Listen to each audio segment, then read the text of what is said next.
Yeah, okay, Yeah, no. cool. Right, I'll head out that way. Nice. Classic. What, me looking? Classic driving is just I can't not do the blind spot check. This is probably one of my least favourite right turns. It always makes me Yes. nervous when I sit in the back of a mock test with this right turn. Yeah, and it's quite mean that we start the mock test here, to be fair. Yep. Oh, where's he? Oh, it's a nice signal. Yeah, because there's just cars coming from everywhere. You get poor notice of them due to the visibility, and they can come around quite quick, which kind of feeds into, even if you can move around something quite quick, maybe don't. Yep. I think also they struggle with, you can't really trust signals there, because a left signal could mean a few different places. Or a right signal same as well. They could be signalling coming off the roundabout still, and Yeah. it's like you've not really got much to go on. Coming into Tesco's is another one for that, because you have your left signal. Well, if you've turned left into Tesco, of course, you've got your left signal on, but of course those guys trying to come out of the car park often see that left signal, and I'm always flicking that signal off as quick as I can. Yeah. Well, I use, and I don't know if you've got a name for it, Phil. I call it the little 3-tick indicator. I don't know if it's got a formal name. 3-tick indicator. 3-tick indicator. I tend to use that there, so it just comes off after the third one. I never use that. I always feel it doesn't last long enough. I'm going to correct myself actually, because I said you'd only have the left signal on if you were turning left, but of course if you were turning right, you'd have it as the exit signal, and that's when I often will use that little tick. That roundabout's small. Actually, I'm going ahead at that roundabout. I do. I say I don't ever use it, but that is one of the places, because it's such a small roundabout. Yes. On the smaller roundabouts, I find that quite useful. This is quite interesting that learners just move forward there, because my guess is to try and make themselves a bit more. Yes. Hello, I'm here. Yeah. Because we're not getting giveaway to. Yeah. I mean, our priority, but they are just flowing through. I mean, would you say that there should have been a moment where somebody up there should have seen and held back? Yeah, definitely. Yeah. I get the first few cars coming through. That's fine. But yeah, somebody has. Like this. Yes. It's read the road ahead. We will say thank you to them. I think also the time of day is quite interesting, because I think there's potentially a school's recently kicked out. Ooh, It's going to make this interesting one, tricky. So even though that was blocked up, I was worried about like motorbikes. Yes. I don't think a car could have fit through. No. But certainly like a motorbike or a cyclist could be coming flying through that thing, because they might be looking at that going, wait, free roundabout, off I go. Yeah. I had a similar one on B&Q roundabout earlier, where it was blocked. It wasn't quite blocked, and so the cars quite correctly had left a gap, so the traffic was flowing through. And my pupil was like, "What do I do here? I can't see." That was the sentence. Yes. What do I do here? I can't see. And I said to him, "You've answered your own question." And it was quite interesting, because he does this like a lot, where he talks through. Yeah. And he answers his own questions, which is great. And I think that's something I do with my pupils a lot, is say stuff out loud, because it makes sense as you say it. Yeah. Yes, I've had positive feedback from an examiner for a pupil talking through the test, and the examiner loved it. Because they don't know what's going on in your head. It's something I suggest to a lot of pupils, and I wonder if a lot of times they don't do it, maybe because they're self-conscious or worried about saying the wrong thing. I do say they can only mark what you're doing, not what you say. So I don't necessarily get them to do it from a point of for the examiner's sake. No. It's for their own sake. Of it is easier to drive if you're consciously talking about what's going on. Do you think sometimes the opposite is for those pupils that don't like to engage in the talking through? Is the talking's just another task that has to happen? Yeah, it's not for everyone. Yeah. I sometimes try it a few times with pupils, because I wonder if it's because they're feeling awkward, it becomes a task, whereas the more they get into it, it doesn't become a task, and then they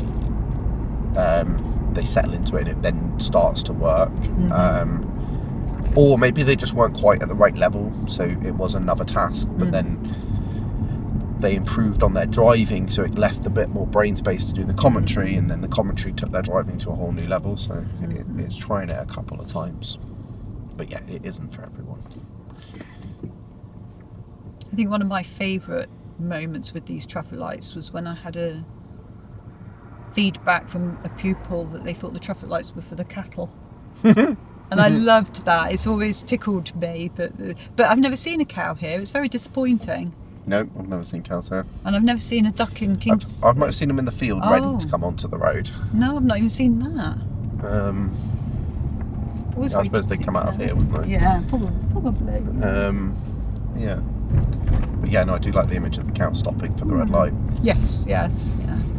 I've seen a cow walking down the road towards Countersway roundabout in Exeter, and that was amusing because he walked straight up to my car, walked around the car, and headed off towards towards the roundabout. And I just had this image going, I hope he signals. Yeah.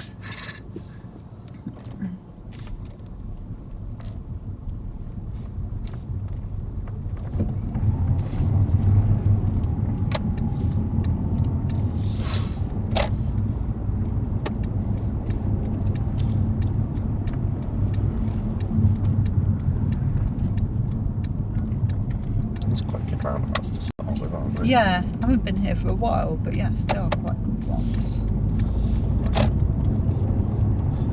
I think partly because there's not massive big trees and stuff in the middle of them, so you can see across the roundabout and actually predict where people are going. Yes, yeah, and they're just that little bit bigger than a lot of the ones in Newton Abbot, so you've got time to look and see cars, whereas the ones in Newton Abbot tend to be a bit on the smaller side, so things happen very quickly on them. Like, I mean, when you think of Tesco roundabout or even B&Q, how much traffic they hold.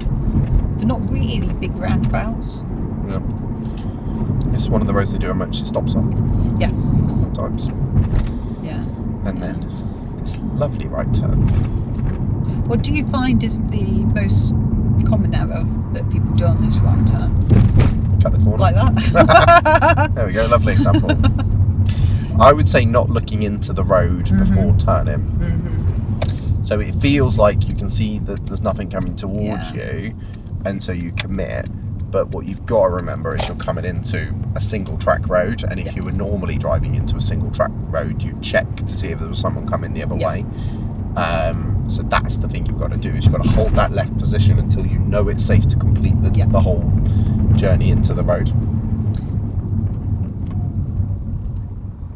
So we was on a test drive. So do you think one of the other issues there is that we have poor visibility, but you can't, it almost feels like it is open, like with the humpback bridges area there, but you kind of get this thing, well, nobody's there, so I'll go, and then all of a sudden they're there because they've been hidden by the... So this is something I talk about a lot, is spotting what you can't see. It is a hazard. So I take this weird left as well. Yeah. This often creates priority questions for... Yeah, okay, which is when you've got to rely on the road markings. This corner, I think everyone freaks out because they can't see the wall. Yeah. Because as you're coming round, it sort of dips down over there. My solution to that is stop trying to look for the wall, and aim for the bit of road that you want to go onto, which is what I'm doing now anyway. I'm not looking at the wall there, I'm aiming at the bit of road, so as you come around the corner, do the same. I remember when I was learning to drive, having a similar conversation with my instructor, because I was going into a space like that and I was like lifting up and looking down. He was like, why? What horse? And I was like, well, I want to see it. Don't really get to deal with horses very often. It's going to go nice and slowly, not to scare the horse. I think another thing there as well, I didn't zoom off straight as soon as I was past the horse, because that rev can set it off, so I let the horse be a little distance away and moved away gently. Yes. Ooh, it's a good job you took it slow, the pedestrian and the because you can't really see in there. Interesting, I did it instinctively though. Again, I think that's going back to what we were talking about, is spotting the hazard you can't see yet. So it becomes a hazard to not be able to see very far down the road. Yes. And I think that's something that learners do struggle with, is spotting the unknown. Yeah, I can't see it, therefore it's not there. Yeah. So, has that hold back made your life easier? Yeah. Thank you. There we are. Which way would you like Oh, me to go? let's go that way. That's the as good as the instructions get for my poor pupils. That way with a point. That away and this away. Well, here's an interesting one. Oh no, it's going back. That's okay. That's in and out the shuttle. Here they come again. Oh, hello. Well, we know that they can't see us because we can't see them. Yep. Yeah. As in, we can't see the driver. Yes. Yeah, that's the thing. I think people, again, this is that unknown sort of kind of thing again, is like, you can't see the driver, so they can't see you. So yeah, it's spotting those. And just not like, I'm not driving past that. I'm not going, I've got priority. Yeah. You need to spot me. I'm just not putting myself in that danger. And it was a great example of where it's appropriate just to hold back and let the other car out. I mean, you know, she can't see, she's struggling. It's safer to get her out, safer for us. Yep. Did you want me to go right? Yeah, let's go. I'm just making up stuff now. Yes, and I think actually that's just a good attitude. Do you find these are moments where pupils go too fast? Like they're the temptation again. It's. You stop for me. Has he stopped for you? Oh, come on. Oh. What's happened there is two people have done a very good job of spotting each other, and then couldn't see each other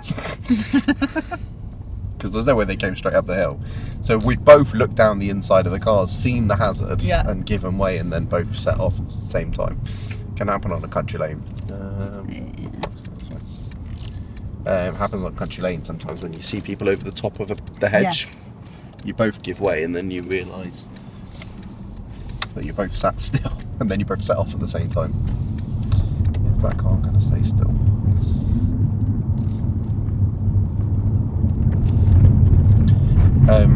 Yeah, but again, it's that spotting the unknown, like realising I couldn't, because you were saying about going too fast, realising I couldn't get into the onto the other side of the road. I couldn't see onto the other side of the road, so I killed my speed and had a look and had a peek down the inside. But I think it's spotting that's a hazard. Yes. Because it's not something coming at you, it's something I can't see yet. And that's I think one of the things that I think a lot of people. Sorry, waiting for this car. A lot of people struggle to spot is that unknown danger. The other thing that I sometimes find with that is almost like a tale of two halves, really. With what you did, it was the speed, but it was also the position. And I sometimes find that people understand the speed side of it, but they'd have positioned themselves right out so they can see. But the problem is then, if a car is coming, their position's wrong, they're going to have to reverse regardless because they've blocked the road. So it's combining that, get the speed down, but have that discipline to ease in and look around. But of course then it ties into the mirror checks, doesn't it? Because a lot of drivers don't do that. So you might have a car behind that might try and get past. That's true, So they've taken that wide position, maybe you look like you're parking, that sort of thing. I think the other thing, the benefit of that is if you do come in and then go back out and then spot a car, the reverse is a lot easier because your car has just gone out, so you literally just roll back. You don't change your steering, you just roll back into where you came from. I say roll, I mean put it into reverse, check behind you and see. But whereas if you've driven in a straight line, you've effectively just created yourself a little parallel park to do, which obviously you should be able to, but it's harder. Yeah, just creating more hard work for yourself, aren't you? Shall we One of the things I sometimes talk about here is how, like, pushing the skills about light systems, how I know they're marked up as ahead, but we're like left turners. We're going first and then the right turners. So if you were turning right here, you could be now getting your car and yourself prepared for the fact that you're going to be next to go. Yeah, okay. I'm going to go to the hospital now. Oh, actually interesting. So the car in front did it slightly differently. Yeah. Which one was the correct one, though? I know. So yeah, obviously the key would be they've created a situation where they've had to change lanes. Yes. And I didn't have to change lanes because I was already in the right-hand lane. Mm-hmm. So they've made it. If I'd have been maybe a bit more aggressive and been zooming up around the outside of them, they'd have a problem. Yeah. So interestingly here then, would you signal? Here, Mm-hmm. I would go with a bit of a 50-50 on it. It probably doesn't overly matter if you do and doesn't overly matter if you don't. I think my gut feeling would be to put a signal on here. Mm-hmm. Because it's a relatively simple, straightforward right turn. It's not multi-laned, which is going to potentially maybe cause some problems. I don't know. I mean, I can't see any pedestrians. That's the other thing I'd probably look for. If I'd got a pupil here, I would ask them and they ask that question, I would just say go with what you feel is right. You know, what's your gut feel on it? Mm-hmm. I'm with you. So it's not black and white. Yeah. I'd probably lean towards an indicator. Yeah. Because of the pedestrian thing, mainly. But you're right, there isn't any. So I would start with an indicator because that would be my process. Would be I'm turning right, I'm leaving one road and joining another. That would require a right signal, but then I would work out whether I didn't need one. So I'd start with yes, let's have one, but then decide if I didn't. Yeah. Or not need one, but if it would cause confusion or cause problems. Yeah. So I think where I would, the main benefit I think would be to a pedestrian crossing the road and potentially cars coming towards you, but actually they've gone over red light, so it's not the end of the world there. So there's not a huge benefit to it, but there could be a benefit to someone at some point one day. Yeah. And there's no confusion, like you said. You're not confusing anyone by putting that indicator on. So I sort of think, why not? Yeah. Like, why are we trying to save our indicator bulbs? Like, they're very expensive. Yeah, but they're not going to run out that quickly. No, it's just like I think I think we maybe need to change that mentality of why are we always trying to avoid signalling when actually it should be we're trying to signal unless it's confusing. Yes. Now I fully agree things like going around parked cars, we shouldn't be signalling around those scenarios because they can be confusing. And so that's where I would go with the agreement. But I think when it comes to things like right turns and stuff like that, it's just like, why not? Yeah, why not? This right signal is a cracking one. Yep. Oh, it's a U-turn. Not massively advised on a mini roundabout, but nope. It did okay actually. It's not that bad. It's a big mini roundabout. Yeah. I think one of the questions that I get asked is, do I need a signal because it's a dedicated lane for turning in a certain direction? Which is back there, basically. Yeah. And I always start with the response, that is not a reason not to put a signal on. No. Nice check on the little golf cart. I would say it's not the first car, it's the second car you need to watch. Here's a good example of what I was talking about, not needing a signal, because no one thinks I'm driving into the back of that van. It'd be funny if you did. Yeah, but if I'm following a car and they're not indicating and there's a parked car coming up, I'm not like, oh my God, watch what's about to happen. I'm just assuming they're going to go around the parked car. Whereas if I had put a signal on, it would look like I was going into any one of those buildings or offices, and people might pull out in front of me because of it. It just adds to the confusion. Yes. Are you going to go ahead or left here? I was going to go left and then maybe a right turn into the Willows. I'm carrying on this designated lane conversation now. Yeah. So here again similar. I mean, I'm definitely signalling left here. Yes, absolutely. Because now I've got a choice. I could go. And your speed is definitely going to be slower than the people who are going up the hill. Yeah, so the car, if I wasn't signalling the car behind me, I'd be expecting some sort of acceleration. Yes. Yeah. I think the Willows car park has got a great example of why, even though you're in a dedicated lane, it's still not a reason to rule out a signal, and that's at the roundabout. I don't know if we'll go into the car park, but it's got a left turn only at the roundabout. And I kept kind of looking at these cars thinking, I'm going to turn right, we'll go in and then you can get me there. So I'm definitely indicating right here. Yes. Because I'm about to massively kill my speed compared to going straight on. Once I'm in the lane,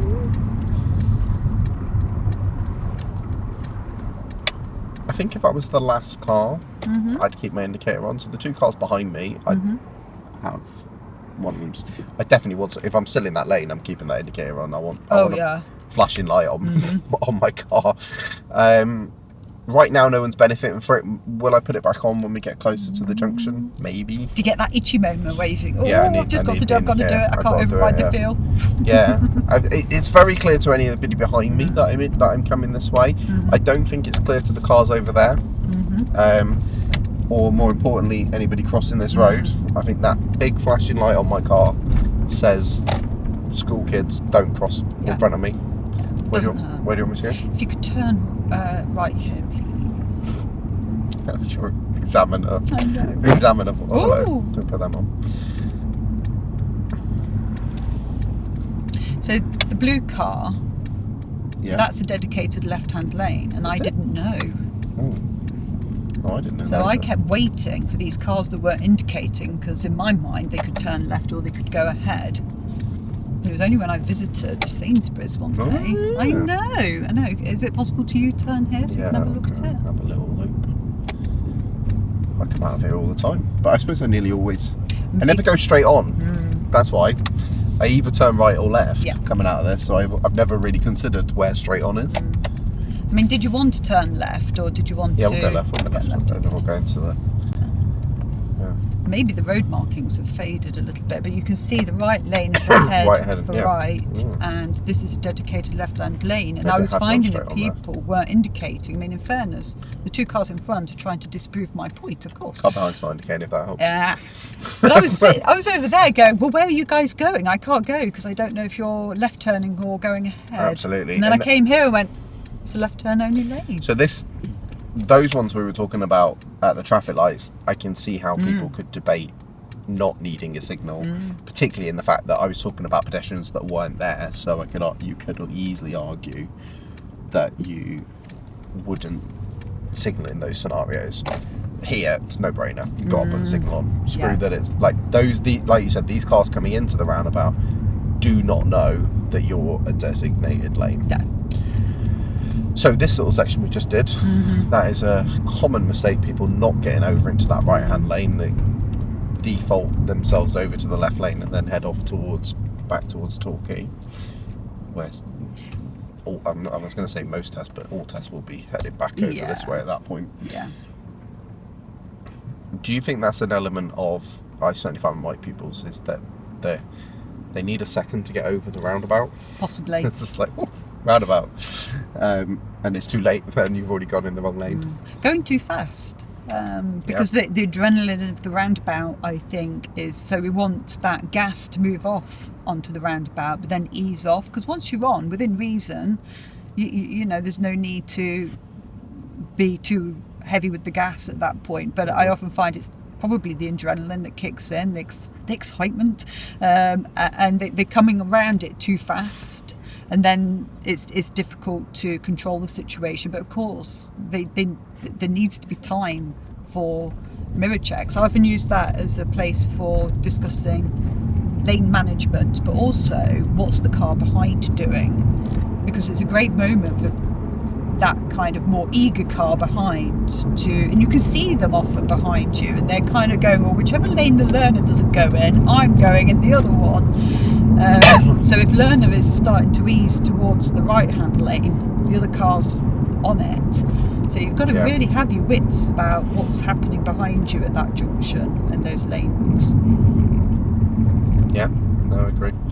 Yeah, it's a good place to practice that sort of stuff, like where there's like wider roundabouts.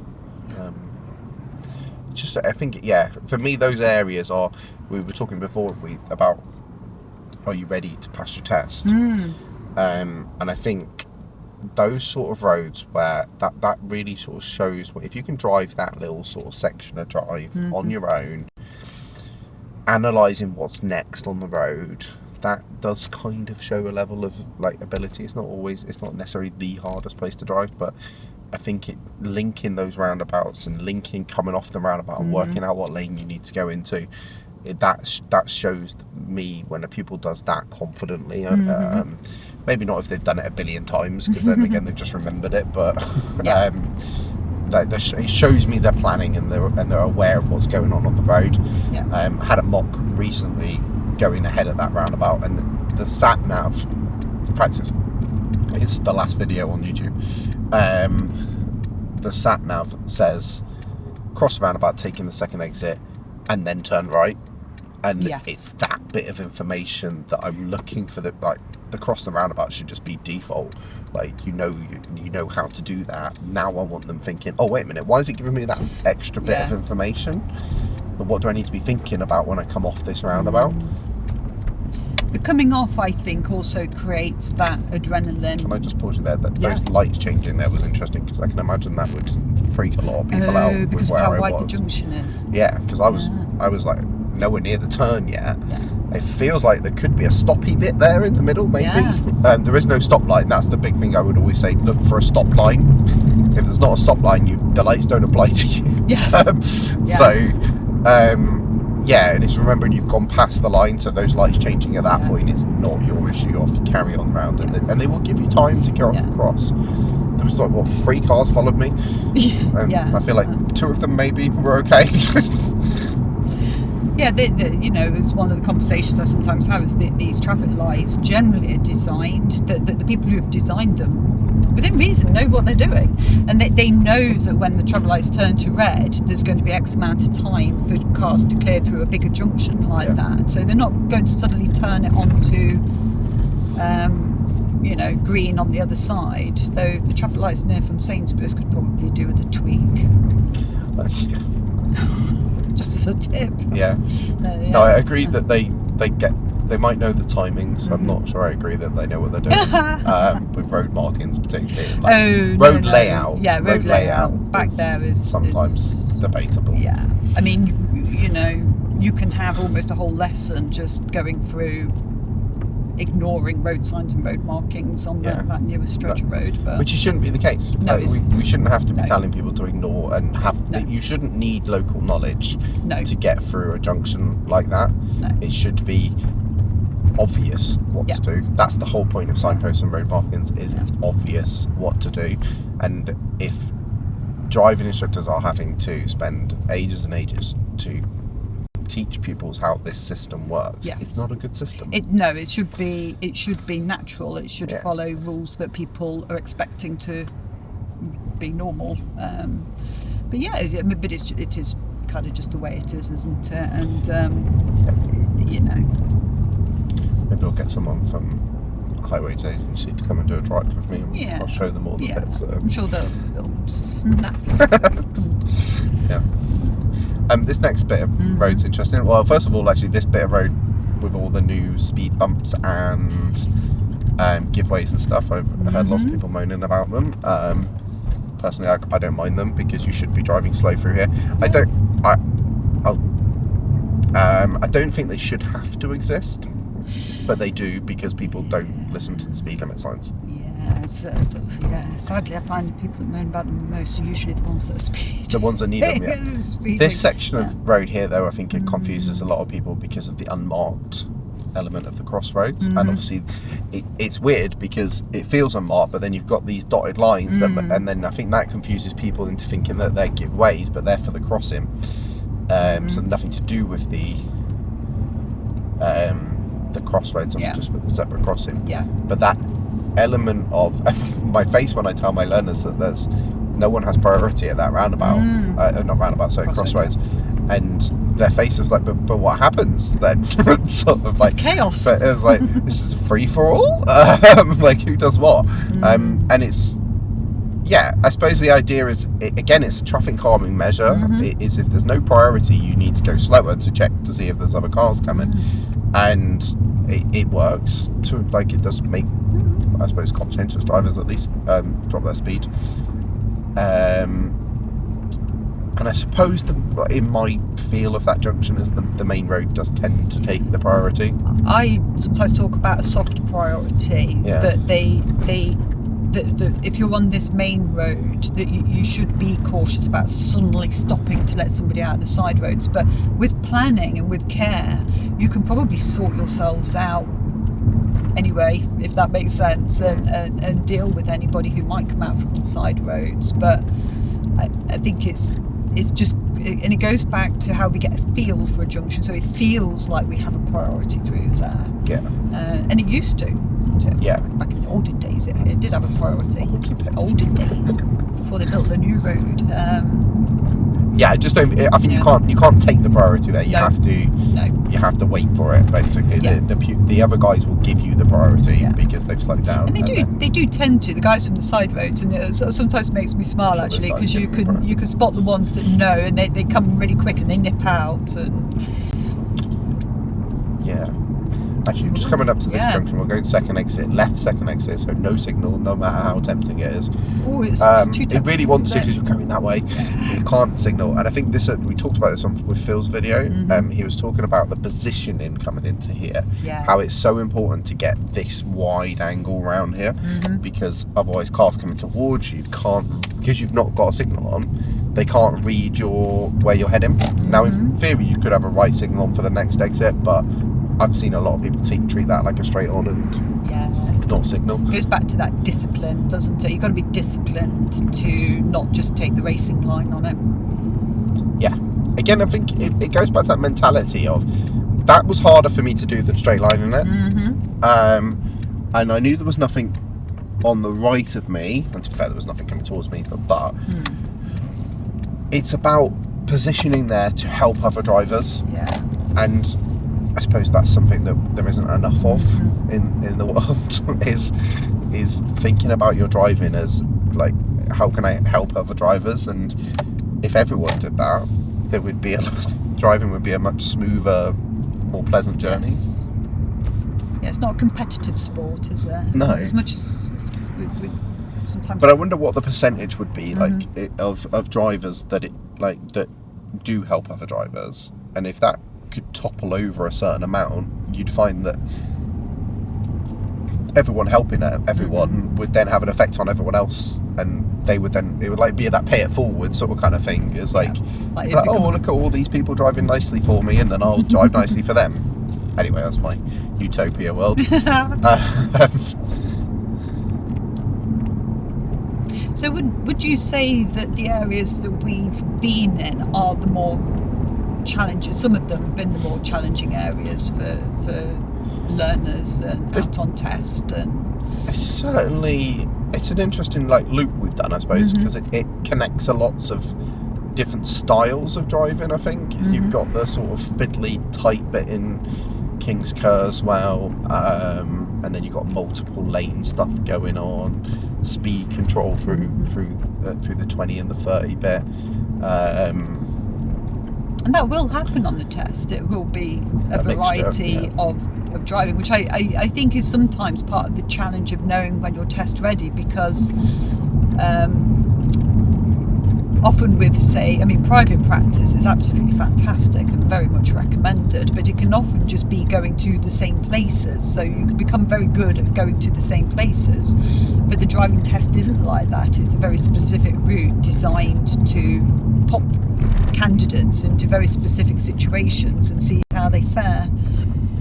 Do you encourage pupils when they are private practicing to, I would say, jazz it up a little bit, like if they're going past a car park, go in and do a full bay park, do some stop on the left, don't just drive from A to B, go a different route, yeah, go particularly go out for other reasons, offer to take your parents to the shops, I'm sure they'll love that. If you're on the dual carriageway, go off the slip road and come back on again. Yeah, little things like that. Yeah, that's a good one.